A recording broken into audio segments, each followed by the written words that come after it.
that we need to continue to stand strong to defend everybody's rights and freedoms.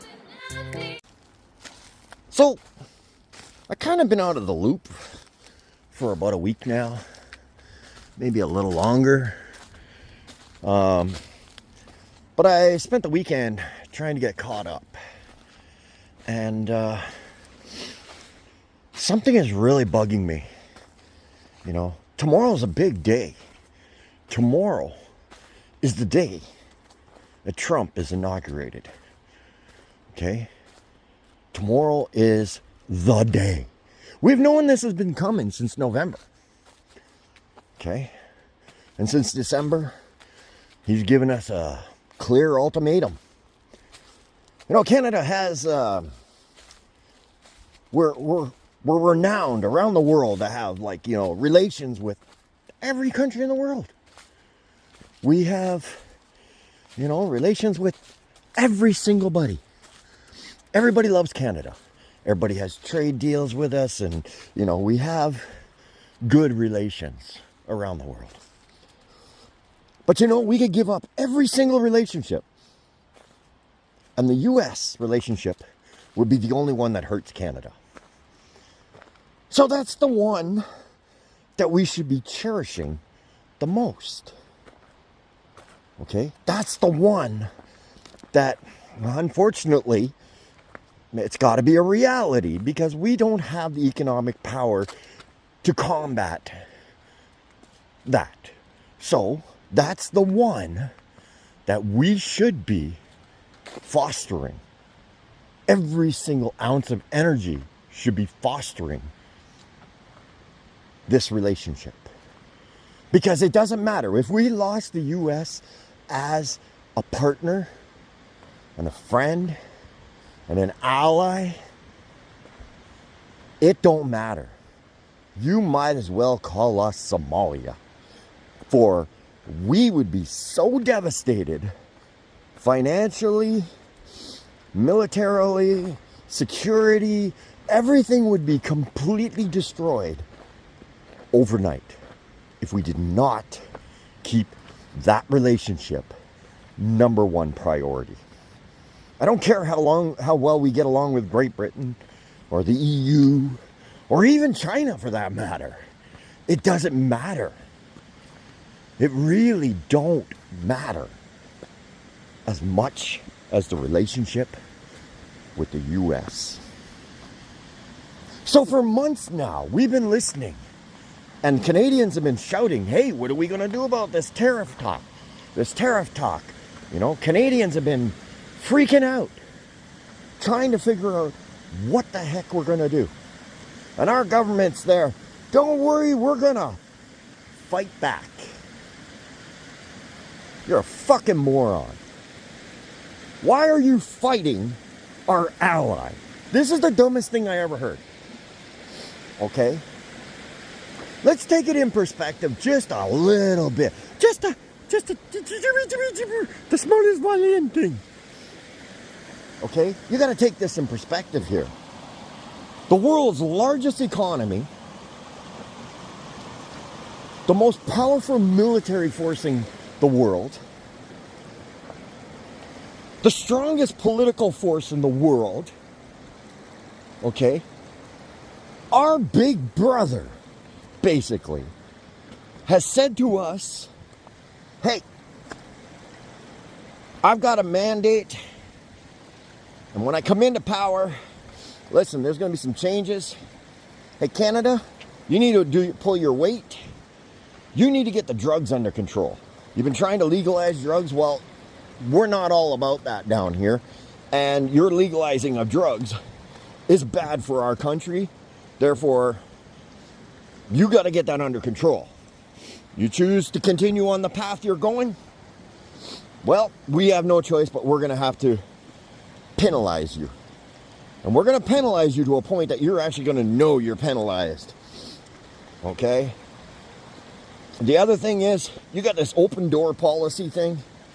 And the other part of my mandate is to shut down the borders to illegals. Canada, your open door policy is contradictive to my mandate.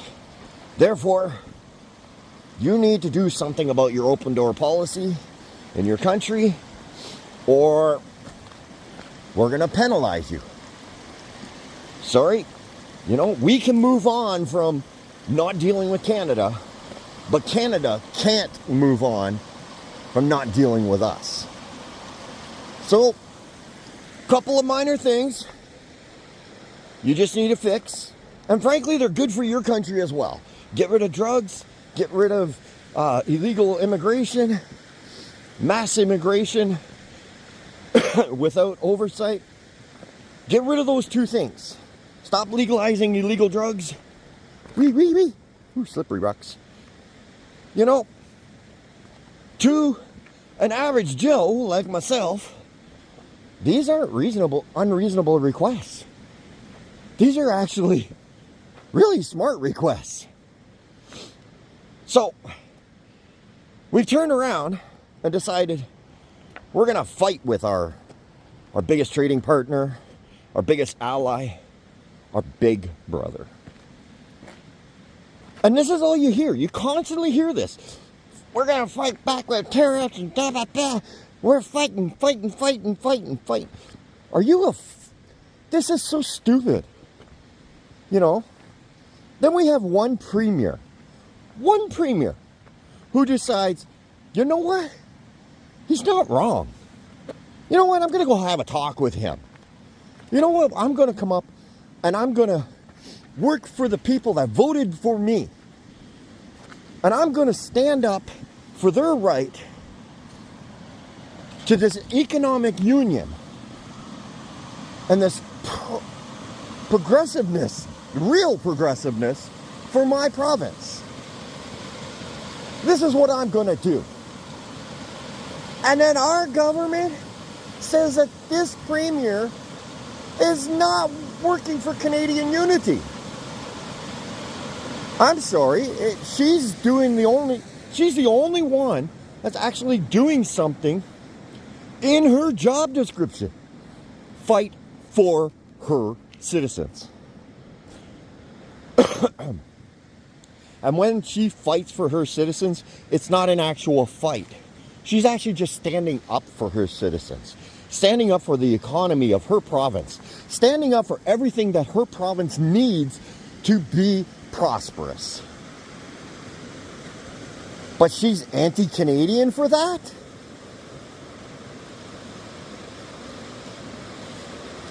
I don't know.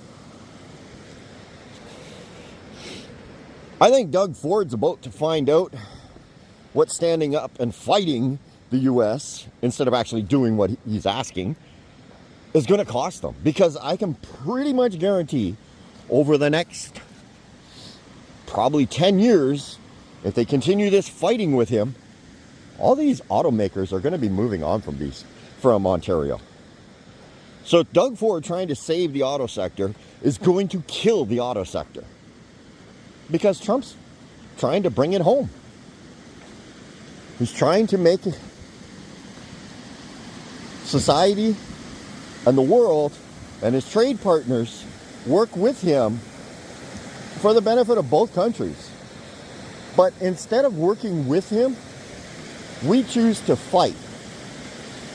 And it's the dumbest thing ever. We're fighting with our biggest trading partner, our big brother, our security, our ally, our number one ally. And it don't matter. If we lose that ally, it don't matter how many allies we have around the world, we cannot even compete with that. But let's fight with them. Let's fight against them. What are you talking about? Trudeau, you're a freaking moron. You keep running around. You saying, oh, well, we need to work together. Well, we have been working together to get rid of you. You just don't like it when people work together and they don't include you. Danielle Smith went to Mar-a-Lago to work together with our biggest partner and our big brother. And she came away and she warned us. The path we're on, we're screwed. And you know what? Tomorrow, we're going to find out how deep And this is just unreal. Every single thing you do, you try and create adversarialness over it. There is no need for adversarialness. This is Canada. And America, as much as we don't like it, is our big brother. They help protect us. They help create our economy. Pretty much all our resources are sold to them. Let's be realistic, okay? Our oil goes to them. Our iron or mining goes to them. Everything that we do, our wood goes to them, okay? It's all about keeping the Americans' economy rolling, steamrolling the rest of the world. Keeping America ahead of the rest of the world, to keep them a superpower. So Canada is that resource center that they turn to, a reliable partner, a reliable friend. But we've gone off the rails by legalizing illegal drugs and opening our borders to anybody and their dog that wants to come in. He's not asking for miracles here. You know, if you took all the money you spent on the Ukraine war and you put it into our Canadian military, we'd probably reach that 2% that he's requiring of us. Trudeau, quit being a fucking idiot. You're not even... Sorry, I didn't mean to curse there. This is why I don't like doing politics. It makes me mad. But Trudeau, you really need to stop pretending like you actually have any authority in this country. Because you have none. You have lost all moral authority in this country. Canadians can't stand you. Your own party can't stand you. And now the courts are about to turn against you as well. Over your proroguing for your own self-interest. Holy mac, this is a lot longer than I wanted it to be. So when you say Canadian unity, well, what unity have you offered Alberta? You asked them to give up their economy for Canadian unity? I'd tell you to go screw yourself too. Jen Gerson put it the right way, you know. She says until Doug Ford is ready to put the auto sector on the line, or Scott Moe is ready to put wheat and grains on the line, Quebec putting or BC putting their forestry on the line. Don't ask Alberta to give up their oil. That's their main industry. And you're telling them to not sell their main industry to the rest of the world, or to the United States, and denying them the right to actually sell it around the world. You're a moron. I would stand up against you too. That's more anti-Canadian than anything she's done by going to have a conversation. You guys are pathetic. And frankly, this is why so many Canadians are moving to Alberta and wanting to be a part of it. Because the rest of Canada seems to think that Alberta is their punching bag. And Alberta should just bend over and take it like the rest of Canada. Well, I'm sorry. I think Alberta's right. And if you keep pushing this, you're not only going to destroy the Canadian economy, you're going to destroy Canada. Because you're going to force Alberta to have no choice to put a referendum on the table for secession. Welcome to the Fringe, moron.